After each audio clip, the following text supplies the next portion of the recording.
Our Daily Bread, April 13, 2024 by Tom Felton that entitled The God of Order.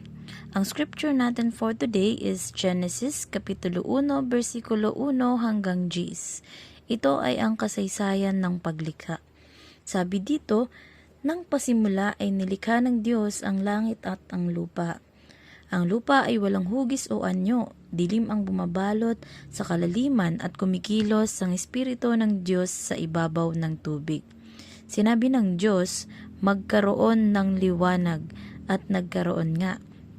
Nasiyahan ng Diyos nang ito'y mamasdan, pinagbukod niya ang liwanag at ang dilim. Ang liwanag ay tinawag niyang araw at ang dilim naman ay tinawag na gabi.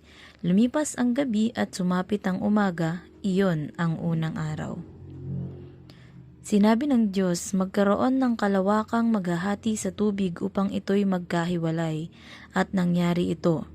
Ginawa ng Diyos na pumagitan ang kalawakan sa tubig na nasa itaas at sa tubig na nasa ibaba. Langit ang itinawag niya sa kalawakan, lumipas ang gabi at sumapit ang umaga, iyon ang ikalawang araw. Sinabi ng Diyos, magsama-sama sa isang dako ang tubig sa silong ng langit upang lumitaw ang lupa at nangyari nga ito. Tinawag niyang lupa ang tuyong bahagi at dagat naman nagsama-samang tubig. Nasyahan siya nang ito'y mamasdan. Papuri sa ating Diyos sa pagkakabasa ng kanyang dakilang mga salita. And then the story is stated like this. Seth took all the medications he could find in the medicine cabinet, raised in a family filled with brokenness and disorder. His life was a mess. His mom was regularly abused by his father until his dad took his own life. Now, Seth wanted to just end his own, but then a thought came to mind, where do I go when I die? By God's grace, Seth didn't die that day, and in time, after studying the Bible with a friend, he received Jesus as his Savior. Part of that drew Seth to God was seeing the beauty and order in creation. He said, I see things that are just beautiful. Someone made all this. So sabi sa kwento, si Seth daw ay part ng isang pamilyang magulo at walang kapanatagan. Bago wakasan ng kanyang ama ang buhay nito, ay binubugbog nito ang kanyang asawa. Dahil sa sitwasyon na to, naghagilap si Seth ng mga gamot na maaari niyang gamitin upang magpatiwakal. Wawakasan na niya ang kanyang buhay, pero naisip niya kung saan siya mapupunta sa afterlife. Hindi niya ito itinuloy. Sooner, nagkaroon siya ng kaibigan na nakasama niyang mag-aral ng Biblia at tinanggap niya ang Panginoon bilang kanyang Diyos at tagapagligtas. Nakita ni Seth ang kagandahan sa kaayusang nilikha ni Lord. And to continue, sabi, in Genesis 1, we read of the God who indeed created all things. And although the earth was complete chaos, he brought order out of disorder. He separated the light from the darkness, placed land amid the seas, and made plants and creatures according to their kinds. The one who created the heavens and the earth and put everything in place continues to, as Seth discovered, bring peace and order to lives surrendered to Christ.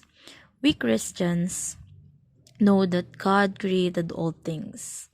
Siya ang lumikha ng lahat, at bagamat magulo ang mundo, isinasaayos niya ito. Ibinukod niya ang liwanag at ang dilim, ginawa niya ang tubig at kalupaan, nilikha niya ang makapagpapagandang lubos ng mga halaman at maninirahan. Siya na lumikha ng langit at lupa, at inilagak ang lahat sa tama. Hinihikayat tayong makita ang kagandahan sa likod ng masasalimuot na nangyayari sa sitwasyon. Sapagkat, dapat tulad ni Seth, isinuko na natin ang lahat sa Panginoon. Life can be chaotic and challenging. Praise God that He is not a God of disorder, but of peace. Let's call out to Him today and ask Him to help us find the beauty in order He alone provides. Ang mabuhay ay sadyang challenging. Maraming pagkakataon na wala na tayong ibang maiisip na paraan kung hindi ang maagang pag-alis. At kung minsan, dahil sa labis na bigat ng ating mga nararanasan, ay naiinip na tayo sa katapusan at naiisip na ang sariling buhay ay wakasan. Ngunit, hindi ito ang nais ng Diyos.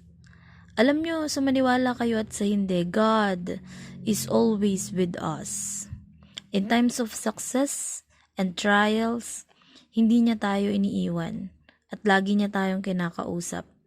Madalas, hindi lamang natin siya pinapansin dahil pinapahina ng ating doubts ang boses ng Panginoon.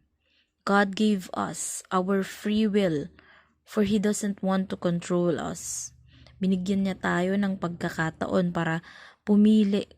Ngunit hindi ibig sabihin nito ay pinabayaan niya na tayo. You know what?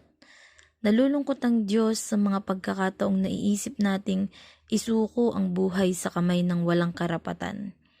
Nasasaktan siya sa tuwing pinipili nating makinig sa mundo at sumunod sa agos nito. Kaysa asamin ang pag-asa sa dulo ng paglalakbay. Malalim ang kahulugan ng pagtanggap at alam kong may sari-sarili tayong sitwasyon na kinahaharap. Ngunit mga kapatid, hindi kailanman na itatama ng isa pang kamalian ng isang mali.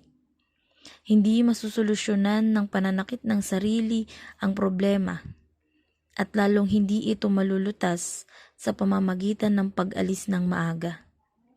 Think always kung saan tayo mapupunta, kung saan natin gustong mapunta at magpagal tayo habang nabubuhay dahil nakikita ng Diyos ang lahat ng ating pagsusumikap. Creator God, thank you for the peace and order you alone provide. In you, broken things become beautiful. God bless everyone.